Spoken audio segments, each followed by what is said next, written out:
Chip, yesterday, Pete said in order to help get Geno in the rhythm, he said that you guys need to run the ball more and incorporate more play action into the offense. Do you feel like that's a fair assessment? Yeah, I mean that's what our game plan is every game, unless you get into, we talked about it in the Chargers game. When you get in the second half, that skews. But we had 25 attempts last week in the game. There was real balance in the first half of the football game when it was a close game. I think it gets out of hand. So when you look at some of the numbers, I think we had 25 rushing attempts and 36 passing attempts at the end of the day. But in the first half, it was really even. When you look at the red zone, it was over Yeah. 4 on. It just seems like it's just execution or just a Yeah, mistake here. we talk about all the time in the red zone. It's a great point. Is no STPs, no sacks, no turnovers, no penalties. And when you look at the drive, we had 2 sacks on protection issues that we need to pick up in the protection, and there was a communication issue that we need to get that straightened out. And then we had the one where Geno made the right read and the ball's being thrown and it gets tipped by the defensive lineman. It was up in the air and it turns into a turnover. So of 3 of those 4, there were 2 sacks and a turnover. So 3 of the 4 drives, there were STPs. And we talk about it all the time. You can't have STPs down there. You can't have sacks. You can't have turnovers. No penalties. And that's on us. That's for us. We have to be able to execute better. We have to be able to put ourselves in position. Our guys as coaches have to put our players in position to make those plays. But those sacks are killers down there, because once you're there, you have 3, but you don't want 3. You need 7s. You need to be greedy down there. So just settling for field goals when you get in the red area, because we drove the ball well in that game, but when we got into the red area, we're coming away with 3s and not 7s, and against a good offense like Indianapolis, then trading 3s for 7s, you're not going to win a football game. The defensive line is a lot of what we hear is the strength of the Titans these last couple of years. What unique challenges do they represent? Well, I think Jeffrey Simmons is as good a 3 technique as there is in the league, and his numbers will back it up. He can cause a lot of problems in there. And it's unique. Sometimes you're playing against a really strong defensive end, and you can slide things to him and do all that. But when you have a guy right smack dab middle in the defense, he can cause some problems. And I think Denard Wilson, their defense coordinator, does a good job of moving him around and not letting you always just say where he's going to be. Sometimes he uses a 3 technique. Sometimes he plays the nose for them, so they move him around, put him in some different spots, so that I think everybody on our team knows who number 98 is. He's been a force in this league for a couple years now. And it starts with him, and then they've got some other guys around him that are really good players and can rush the passer, and their edge players are impressive and athletic. But it really starts with him up front, and he's as good at 3 technique as there is in the league. He may be the best 3 technique in the league. It feels like we've talked to you about almost every offensive line, but not much about Dylan Parham, and it felt like the last 2 weeks he kind of felt himself a little bit. I mean, did you feel like he's figuring it out a little bit? I felt his aura and I felt his presence.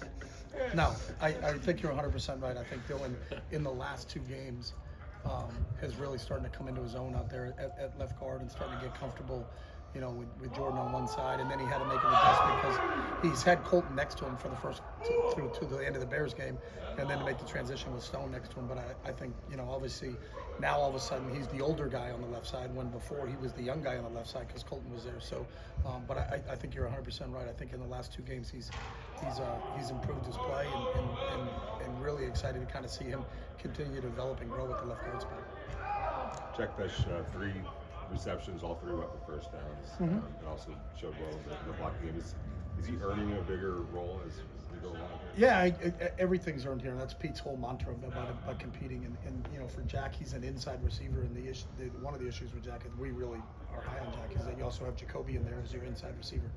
So he's starting to carve out a little bit of a niche for himself.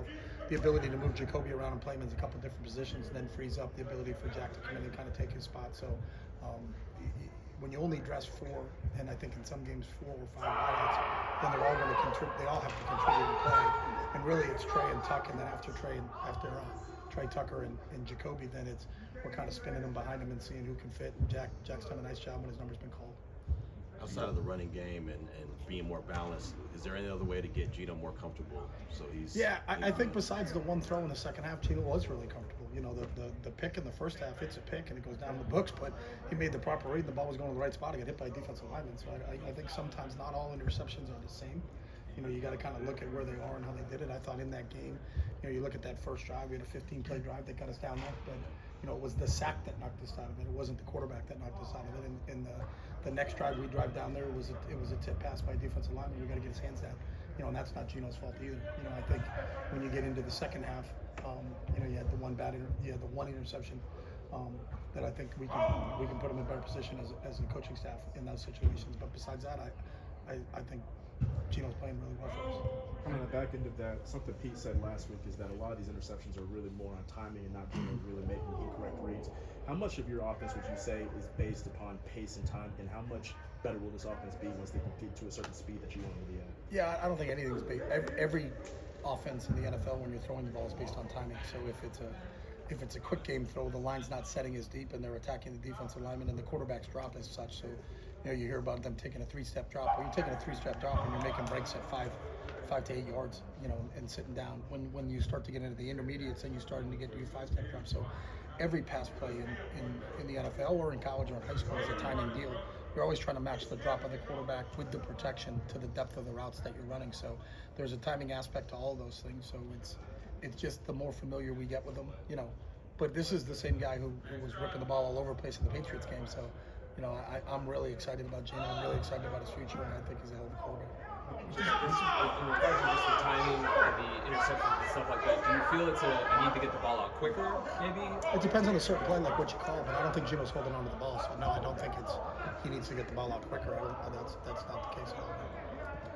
What does it mean to the offense to have Mike Mayer back, especially not only just as a receiver but as a blocker? Yeah, everything. I mean, we've always considered Mike a starting tight end in this league, and we're fortunate with Mike and Brock that we have 2 starting tight ends in this league. So to have both of them out, was a kind of a different deal for everybody. For Gino in his comfort zone of where he is a tight end, and for me in our comfort zone where we are a tight end. But to have Mike back, I think he's played really well in the other 4 games that he played, and to get him back in this one is because he really didn't play in the Commanders game. So really, the 3 games he played, I thought he was really, really good. So we're excited to get him back, and we're going to need him against Tennessee. You mentioned before about Trey Tucker. He practices fast. He plays fast. How nice is it to have him as a weapon to do multiple things in this offense? He's been great, and I think as I said, he's probably our best practice player. And we always talk about you sync to your level of training, and he trains at such a high level. He's playing at such a high level, and it's a great point for all, especially our young players, that you can kind of point out that what you see out of Trey every day, and like, holy smokes, when you look at the GPS numbers and what he's running in practice and doing, and then all of a sudden you turn on the tape and he's doing the same exact thing. He's 3 or 4 passes over 20, getting behind people, but that's what he does in practice also. So he's kind of that what you want to show as a guy, like, this is how you practice, that means this is how you're going to play, and he's a great example of that. How different is the offense without Brock? And just, does it change your job just not having? Yeah, I think it changes everybody's job. I mean, you lose the premier tight end in the NFL, and that play calling is different. Some of the things that were tight end centric just because of where Brock was, and then Brock's versatility, your ability to move him around and play him at split end, play him at flanker, play him in the slot, play him at tight end. Maybe you really do some different things with him. Is you just lose that aspect, but that's the NFL. There's not any team right now that is got the same people that they started, the 22 they started with, that they're playing with into week 5, and that's what this league is all about. You have to be able to make adjustments when you lose players like that, and you got to move on, because no one's feeling sorry for you when you have a guy down, because everybody has people down. So that's just the nature of the game, and we're hopeful we'll get Brock back soon here. He's working his tail off to get back in the rehab process, so we'll see how that goes. That's good. All right, thanks, Jim. Thanks, guys.